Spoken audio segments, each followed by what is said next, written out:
So let's talk about Sam Altman. You know him, right? The CEO of OpenAI. He is, without a doubt, one of the most powerful people in the world right now. He's steering the ship on a technology that could completely reshape our future. I mean, he is right at the center of the race to build artificial general intelligence, a technology that honestly promises a utopian future. But that's where things get weird. That's where we run into a paradox. Because that's the core question, isn't it? The man building our future also seems to be preparing for its total collapse. And in this explainer, we're going to try and figure out why.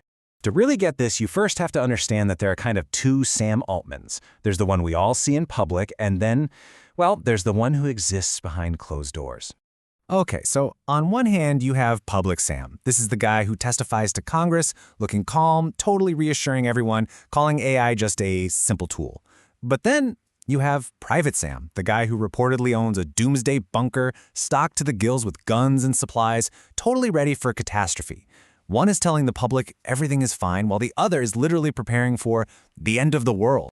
And this contradiction, it just goes deeper. Today, if you look at OpenAI's marketing, it's all about these helpful AI assistants, and they claim it won't cause any real unemployment. But if you dig up their original mission, the one Altman himself co-wrote, the goal was to build an AGI powerful enough to replace, and I'm quoting here, basically all human labor. So which one is it? To solve this whole puzzle, we've got to go back in time, way before ChatGPT, before all the media hype, to a blueprint that Altman himself laid out back in 2017. You know, history teaches us a really important lesson.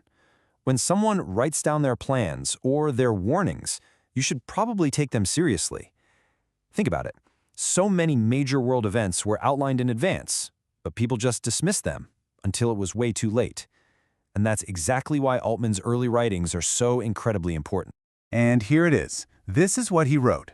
In a 2017 blog post called The Merge, years before anyone knew his name, Altman laid out this absolutely chilling theory, a theory that completely contradicts what he says today. He basically said that the AI he was creating would, in fact, lead to the end of our world. He called this whole idea the merge, and in it, he argued that humanity is facing a choice, and there are only two options on the table. Either we literally fuse our own biology with AI to create some new hybrid intelligence, or we'll be made extinct by the very technology we're building. Now, I know what you might be thinking. Okay, that's just one tech CEO being a little dramatic. But here's the really scary part. He's not alone. Not even close. There's this growing consensus among the people who know this technology best. I mean, just look at Geoffrey Hinton. People call him the godfather of AI.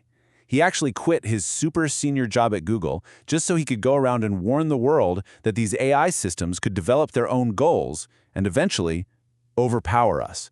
And then you have this analogy from OpenAI's own chief scientist, Ilya Sutskever. He basically says, look, when humans want to build a highway, we don't stop and ask the animals for permission.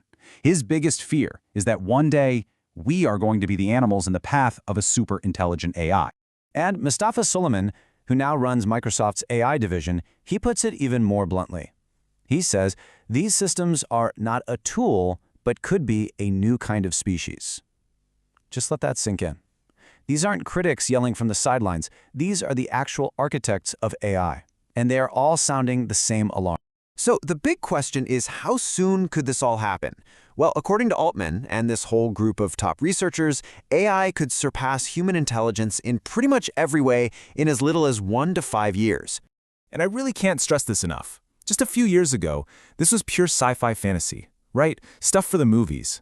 But today, it is the quiet, mainstream consensus among the people at the very, very top of this field. Which brings us right back to Altman's original theory and the two incredibly stark options he put on the table for all of us. Either we merge with the machines, or we face extinction. So what does merging even mean? Well, in his writings, Altman was pretty specific. He's talking about literal brain-computer interfaces, like Neuralink, to plug our thoughts right into computers, or using genetic editing to massively boost our own intelligence, or, and this is the wild one, some kind of merging technology that we haven't even invented yet. Let me just put that as plainly as I can. The man in charge of the most powerful AI company on Earth wrote, in his own words, that our only choice is to become one with the AI he is building, or it will wipe us out. So, this brings us back to the central mystery. If Sam Altman really believes all this, why is he so quiet about it now? Why all the reassuring talk? Well, there are a few possible reasons. For one, we're in a global AI arms race. If you slow down, you fall behind. That's a huge pressure. Or maybe talking about extinction-level risks isn't exactly great for investor confidence, right? Or, and this is probably the most chilling idea, maybe the whole system has just gotten too big, too powerful for anyone, even its creators, to control. All of this leads to a pretty terrifying thought. Maybe the reason Sam Altman isn't shouting from the rooftops anymore is because he can't. Maybe he believes it's already too late to stop what he started, and now the only thing he can do is try to steer a ship that he knows is basically unstoppable. And that leaves us with one last, really urgent question. In an arms race that's moving this fast, with stakes this high, if the people building the technology feel like they've already lost the ability to hit the brakes, then who or what is actually in control?